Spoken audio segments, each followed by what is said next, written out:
Hola amigos, una vez más estamos aquí reunidos para compartirte una de las enseñanzas que el Espíritu Santo nos ha estado guiando para ayudarte a crecer o ayudarte a que ayudes a otros a crecer.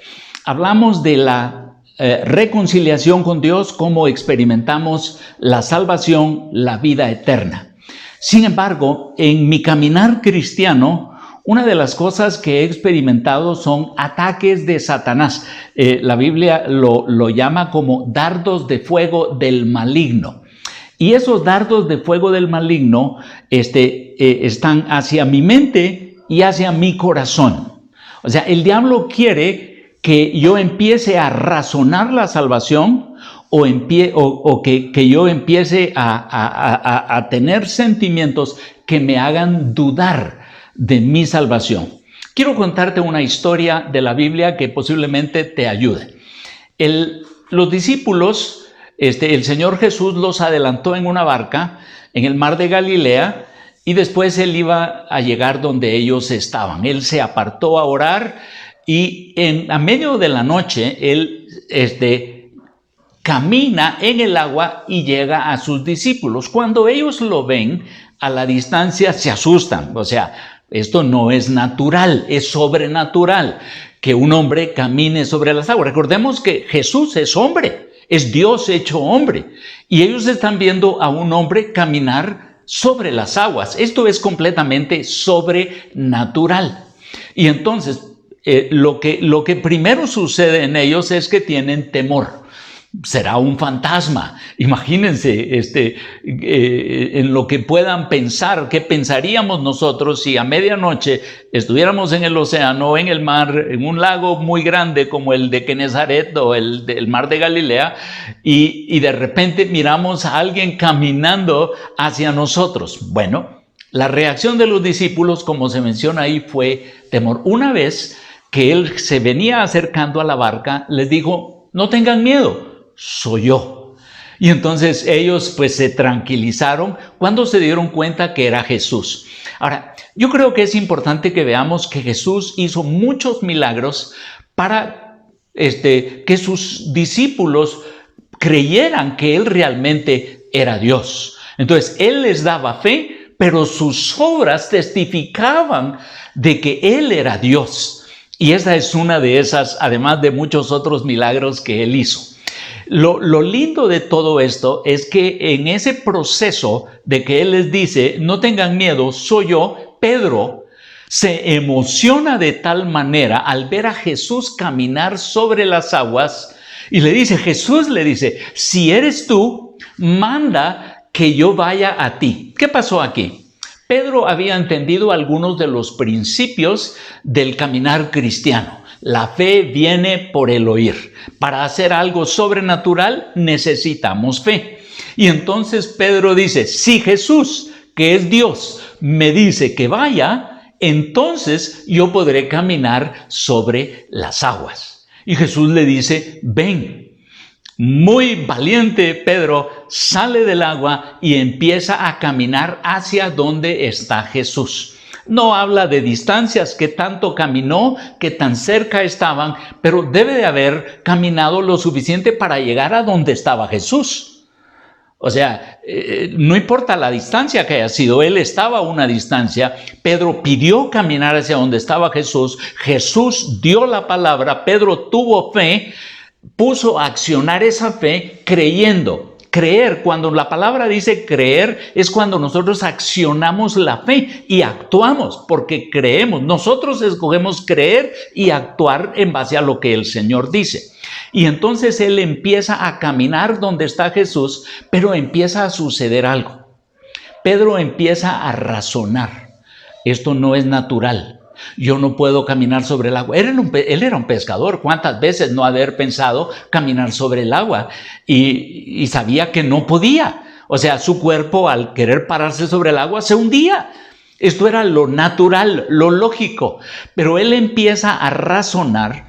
Y recordemos, en 2 de Corintios, en el capítulo 10, versículos 4 y 5, dice que las armas de nuestra lucha no son carnales, sino poderosas en Dios para destrucción de fortalezas, derribando todo argumento, esto es razonamiento, y toda altivez que se levanta contra el conocimiento de Dios, trayendo todo pensamiento cautivo a la obediencia de Cristo. Ahora, es importante que pensemos en esto, porque lo que está pasando en Pedro es que él empieza a razonar y dice, esto no puede ser, esto no es natural, y empieza a hundirse. Cuando empieza a hundirse, lo primero que él hace es decir, Señor, sálvame, que me hundo. Hizo lo correcto, clamó por ayuda de Dios. Y definitivamente ellos han de haber estado bien cerca, porque Jesús lo toma de la mano y luego, agarrado de la mano de Jesús, camina de regreso hacia la lancha, el barco donde ellos iban. ¿Qué podemos aprender de esto? Uno, Jesús es Dios. Pedro empieza a entender que Jesús es Dios y el principio de la fe. Y él quiere participar en las obras de Jesús. ¿Se recuerdan que Jesús dijo, de cierto te digo, el que cree en mí, las obras que yo hago, él las hará también y aún mayores? O sea, dice en 2 Timoteo 1:9 que él nos salvó y llamó no conforme a nuestras obras, sino de acuerdo a su propósito. O sea, Dios tiene como propósito que nosotros nos asociemos con él, para que nosotros pongamos en práctica en la tierra las obras de Dios, lo sobrenatural, que nos involucremos en que se haga la obra de Dios en la tierra. Y Pedro está viendo lo sobrenatural que Jesús hace y él quiere hacer lo sobrenatural. ¿Qué es lo que puedo decir aquí? Pedro quiere ser como Jesús en carácter, pero Pedro quiere ser como Jesús en acciones. Y de hecho, esto es lo que cada uno de nosotros, después de haber recibido a Jesús, debiéramos desear. Quiero ser como Jesús en carácter y quiero ser como Jesús en acciones. Quiero pensar con la mente de Cristo, quiero hablar palabras de Jesús, quiero sentir con el corazón de Jesús y quiero actuar las obras de Jesús. Entonces, Pedro viene y empieza a dudar y empieza a hundirse. ¿Por qué? Por el razonamiento. Entonces, una de las cosas que yo he aprendido en mi caminar cristiano es que ponerle atención a la opinión de otras personas o empezar a razonar lo sobrenatural de una manera humana, eso como que inactiva la fe. La forma en la que yo puedo decir es como que tuviera fuga de fe. No sé si han tenido alguna vez algún tubo de llanta, algún salvavidas en una piscina que tiene un pequeño hoyito y se va desinflando poco a poco. Tiene fuga de aire. Entonces, cuando yo razono o cuando pongo atención a la opinión de otras personas, yo tengo fuga de fe. Dios me da la fe, pero yo tengo fuga de fe. Y entonces, por eso es que nosotros necesitamos estar escuchando continuamente. Ahora, en estos procesos de razonar o de poner atención a lo que piensan otras personas, es que el diablo lanza dardos de fuego a nuestro corazón. Y el primer dardo de fuego, para evitar que nosotros nos asociemos con Jesús para poner en práctica las obras de Dios aquí en la tierra, es dudar que realmente Dios esté conmigo. O sea, cuando empiezo a razonar en mi humanidad y en mi capacidad, digo yo, no es posible que yo humano pueda hacer esto. La otra cosa que el diablo lanza duda a nuestra mente es, ¿será que de veras eres hijo de Dios? ¿Será que de veras recibiste a Jesús? ¿Será que de veras el Espíritu Santo ahora vive en ti? Entonces, el diablo quiere que dudemos de todo eso, porque todo cristiano que tiene duda, que no tiene la certeza de ser hijo de Dios, nunca va a poder hacer las obras de Dios. O sea, el Espíritu Santo, que ahora vive en nosotros, quiere llenarnos de tal manera que nosotros empecemos a poner en práctica las obras de Dios. Y entonces el diablo quiere que nosotros dudemos de nuestra salvación, que dudemos de que Dios está con nosotros. Esto le pasó al pueblo de Israel. O sea, Dios le tiene que decir a Josué, mira que te mando que te esfuerces y seas valiente. No temas, no temas, no temas ni desmayes, porque yo, Jehová tu Dios, estoy contigo. En Isaías 41:10 dice, no temas porque yo estoy contigo, no desmayes porque yo soy tu Dios, siempre te ayudaré, te sustentaré con la diestra de mi justicia. Cuando Jesús iba a ascender al cielo y dio la gran comisión de ir a ser discípulos a todas las naciones, la última expresión que les dijo fue, y yo estaré con vosotros siempre, hasta el fin de este mundo. Cuando estén aquí en la tierra, ya estén conmigo por la eternidad. Yo estaré con ustedes. Pero entonces lo que el diablo quiere es que dudemos que Jesús está en nosotros. O sea, si me hace dudar de mi salvación, me hace dudar de que Jesús esté conmigo, que Dios esté conmigo. Y esto es algo que nosotros tenemos que saber, que son las artimañas, los ataques del diablo, los dardos de fuego, es dudar de que Dios esté conmigo. Todo el proceso de leer el Antiguo Testamento, vamos a ver un pueblo que Dios les dice, vayan, posean la tierra que yo les voy a dar. Interesantemente, Dios les dice, yo les voy a dar la victoria, pero ustedes van a ir a tomarla. Entonces hay una sociedad divino-humana. Y entonces en lo que tenemos que hacer nosotros en la tierra, Dios lo quiere hacer en nosotros, pero Él quiere que participemos.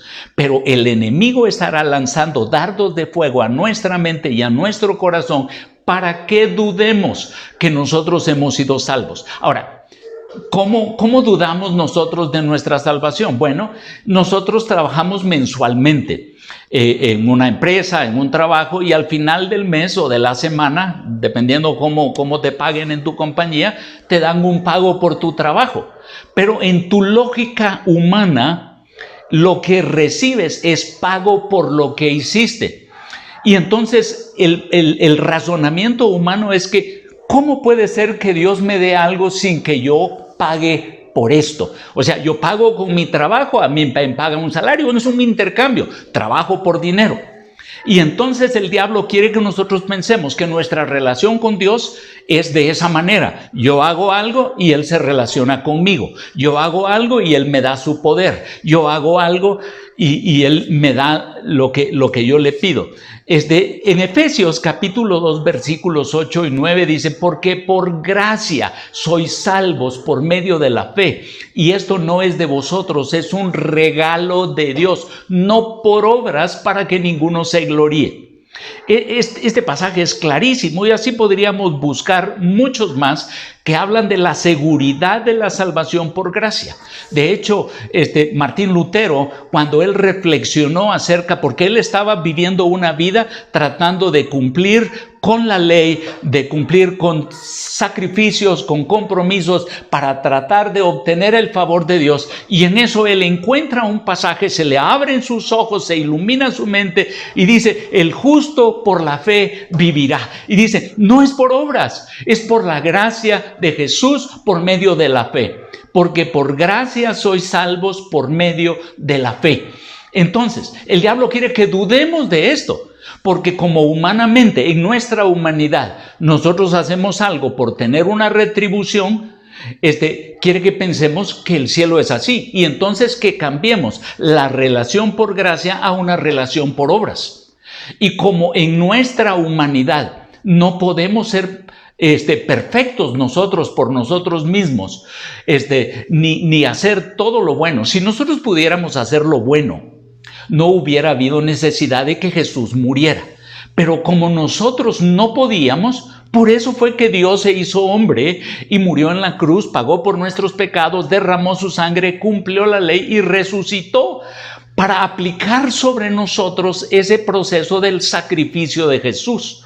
Pero el diablo quiere que dudes de que en tu caminar cristiano, de que eso es un regalo de Dios para ti por amor a Dios. Recuérdate que mencioné Romanos 5:8, y Dios nos muestra su amor en que siendo aún pecadores, Cristo murió por nosotros. ¿Qué quiere decir esto?